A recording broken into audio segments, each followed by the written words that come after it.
E nós estamos de volta com o programa Virou Notícia. Nosso entrevistado de hoje, Dr. João Pedro Palmieri, que está nos falando sobre a pastoral carcerária da cidade de Areado. Vamos voltar um pouco então agora na pastoral carcerária. Mas como é feita a aquisição dos materiais para serem usados nos cursos que são ministrados pela pastoral carcerária, doutor? Pois é, Camilo.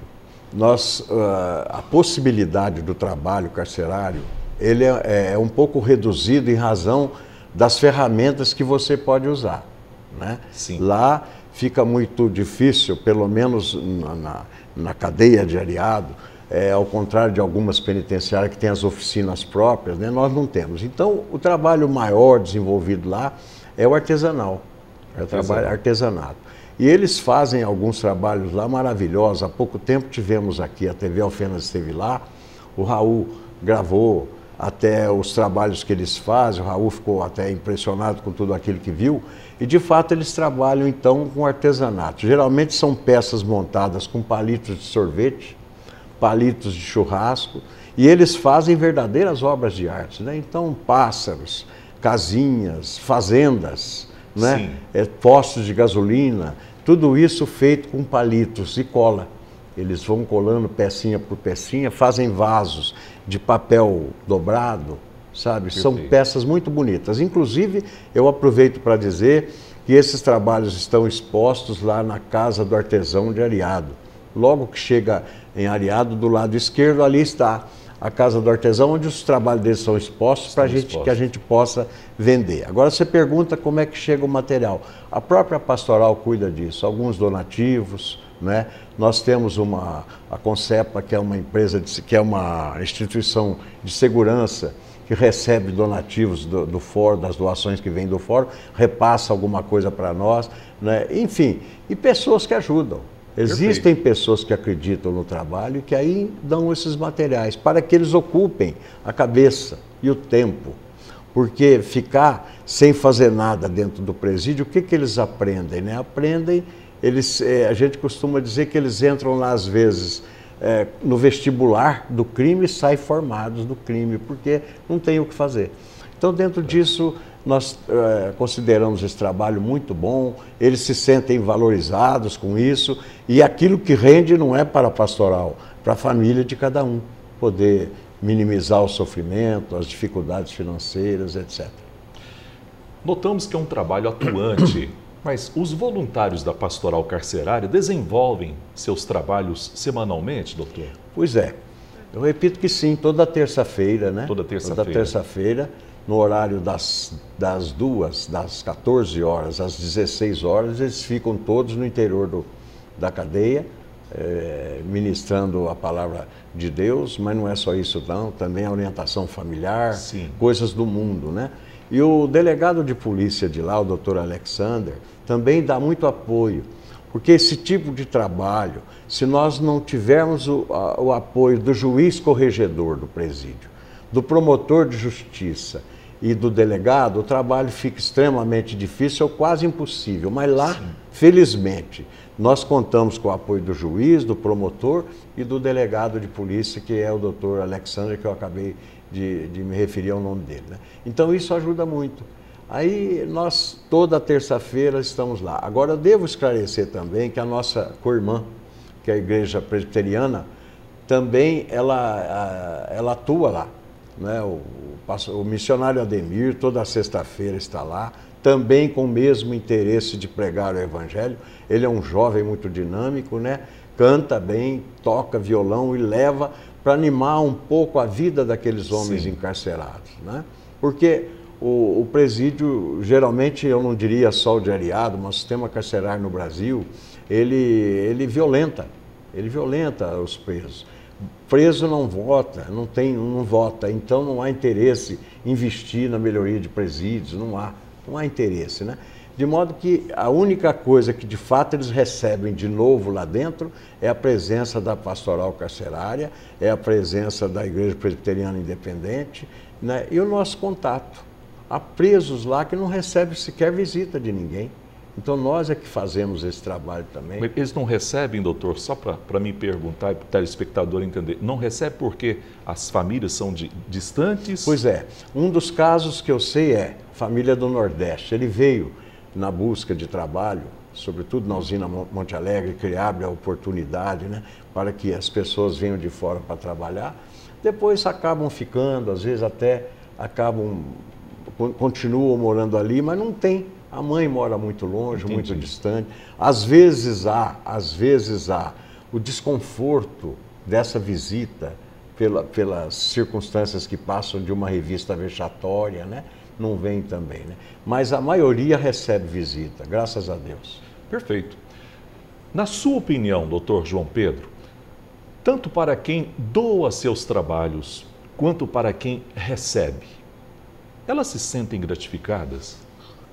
Não tem preço, Camilo, não tem preço que nós recebemos, em primeiro lugar. A gente recebe muito mais do que dá. Aliás, nós sabemos muito bem, São Francisco de Assis, né, que foi exatamente alguém que viveu para servir, né? Ele dizia isso, é dando que se recebe, né? E na verdade é assim mesmo. Quando a gente pensa que está conseguindo dar alguma coisa, Deus devolve em dobro. Essa é a vida. Nós temos que colocar isso no coração e na vida. Agora, o que fica bom, o que nós recebemos de maior prêmio por isso? Porque o coração do homem, não só daquele que está lá atrás das grades, mas o coração do homem, ele só tem chave por dentro, né? Então a modificação de uma vida, a conversão de uma vida, e aqui quando eu digo conversão, nós não nos preocupamos com a conversão de fé religiosa.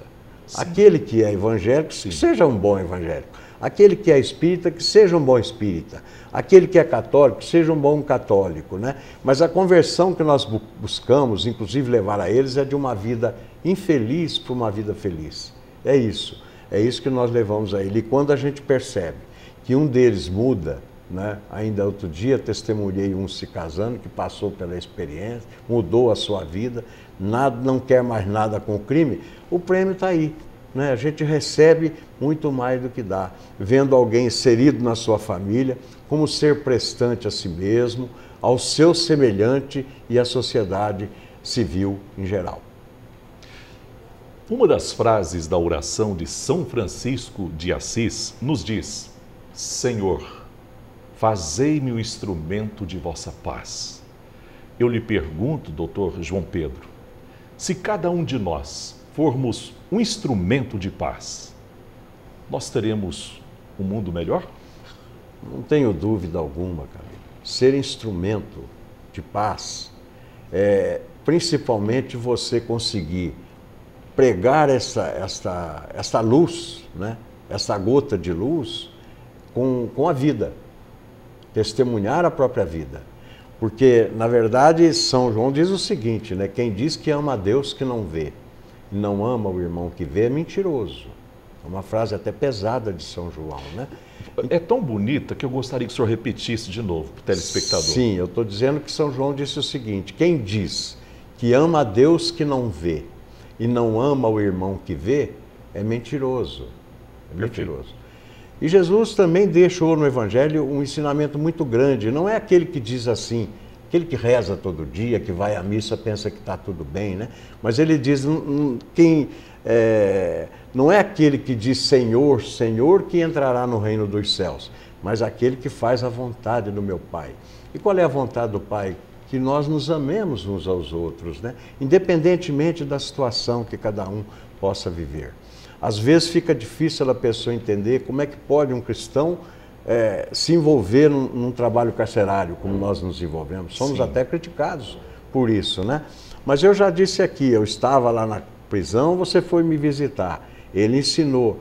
Ele diz também, eu estava com sede, você me deu de beber, né? Eu estava com fome, você me deu de comer. São palavras que querem fazer de nós instrumentos, esses instrumentos Perfeito. de modificar o mundo, né? Modificar o mundo. Então, no meu entendimento, ser instrumento... Olha, e instrumento aqui pode ser até um pouco desafinado. Não precisa ser um instrumento perfeito, porque nós não somos perfeitos. Exato. Né? Aliás, o que nos leva a compreender os pecadores é que nós também somos pecadores, não é verdade? E como somos, nós entendemos aquele que peca. Aliás, eu devo esclarecer o seguinte, que nenhum de nós da pastoral carcerária quer o crime. Nós abominamos o crime, nós detestamos o crime, mas em cada criminoso nós vemos um ser humano, filho de Deus igual nós somos também. É mais ou menos como Deus, que detesta o pecado, mas ama o pecador. Gostaria de pedir ao senhor, Dr. João Pedro, que deixasse uma mensagem aos telespectadores, para quem pensa em fazer algo a favor do próximo. Camilo, valendo-me desta oportunidade, né, tão valiosa, eu gostaria de salientar o valor do amor. Né? Só o amor é capaz de modificar o homem. E eu queria me valer desses minutos finais para me lembrar de um poeta de Ribeirão Preto, meu amigo, chamado Mário Alberto.